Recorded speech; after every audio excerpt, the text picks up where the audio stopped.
Sports, the Sports Indaba 2011, hosted by the Sports Ministry and Recreation.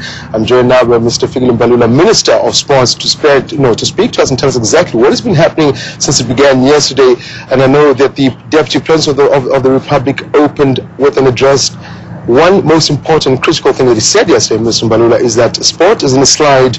We're no longer the big champs that we used to be back in 95 when we won the Rugby World Cup, in 96 when we won AFCON, Penny Haynes during the Olympic Games.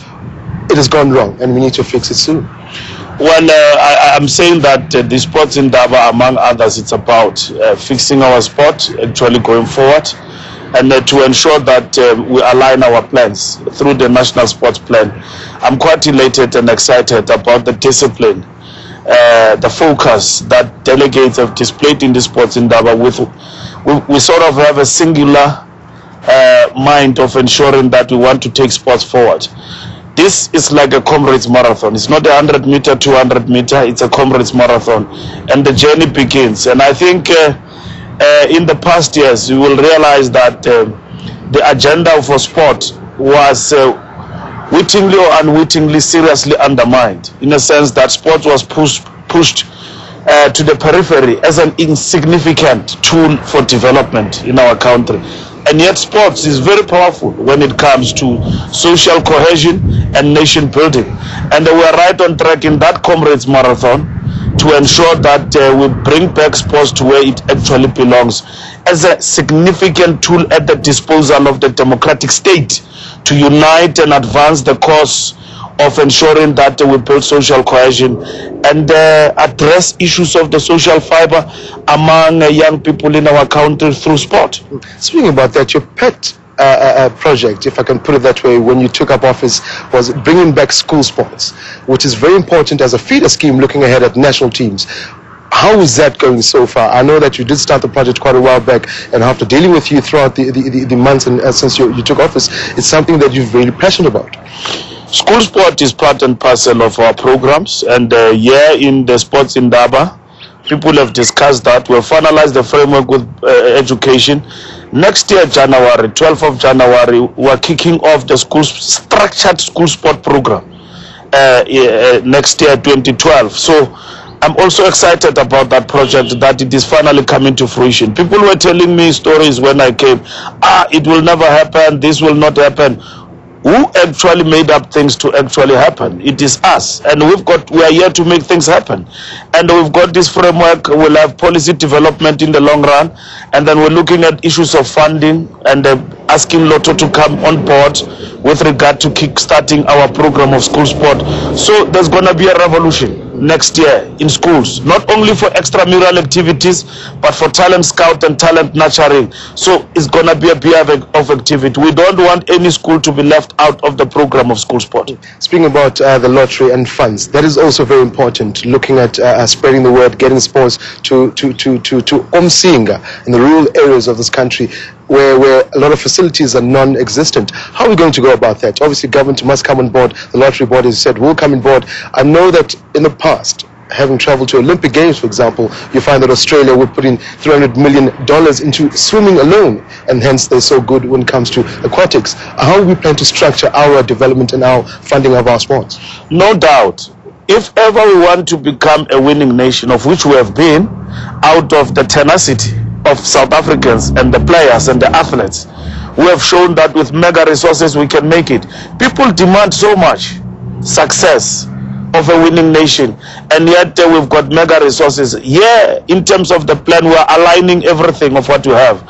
From the presentation of the international panel you heard yesterday, Australia invest over $300 billion on sports, and therefore Tina, we're still talking about 200 million from Lotto, and yet government has not come to the party significantly. And in this instance, I'm happy that from briefing cabinet, there is a reservoir of goodwill that this plan must be costed in order for us to move from policy to practice when it comes to sports. So there's going to be alignment and CSI, and there's a lot of business people, big banks who are investing in sport, and they already from yesterday said this is big up to everyone. Now we know that our funding and our investment is going to be into a structured form. Talk about school sport, talk about facilities, government. We need an integrated approach with SALGA, integrated approach with COGTA when it comes to the question of facility rollout, especially in the rural areas.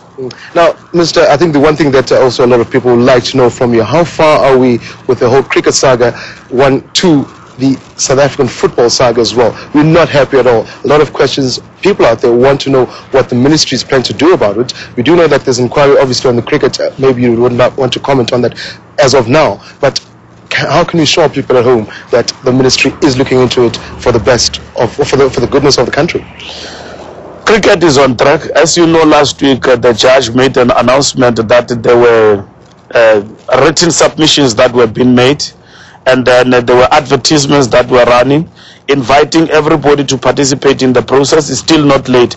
Today, on a Tuesday, the judge will even make an announcement here, and his team will be actually starting a process of oral submissions, which actually will not be in camera, will be open to society as a whole, meaning those who have done written submissions will be called to come forward for oral submissions. Soccer, we will have a discussion with SAFA, because you are relating to SAFA in relation to the deficiencies and the gloom picture that we have in relation to our football and so on. So I think from our side, we'll have a structured discussion in relation to looking at the plan going forward and what needs to be done. But overall, with regard to the sports plan, focusing on development is key in terms of achieving the results for South Africa. That affects soccer too. Now, let's wrap it up before we go back to studio. People at home also saying, is this just another Sports Indaba? People get together, they have a nice time, have lunch. What resolutions are we expecting to come out of this? And obviously, how do we follow that up? Well, resolutions today is resolutions day. This has been business-like. The discipline and the commitment of the delegates here has been quite outstanding.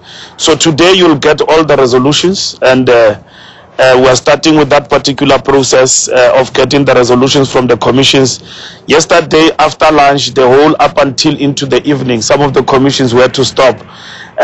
People were really busy in the commission non-stop at the debate, and the debates have been lively and well-informed, and not just open-ended, but focused on what do we actually want to achieve, ranging from transformation, governance, code of ethics, what we need to do for the country. So the package that is going to come out here is going to enhance our sports plan as the main issue that must guide us going forward. So I'm elated, over the moon, and quite excited. Well, thank you very much, the Minister of Sports, Mr. Razmataz himself, as a lot of people call him out there. Well, that's a wrap for me for now. I'll send you back to studio.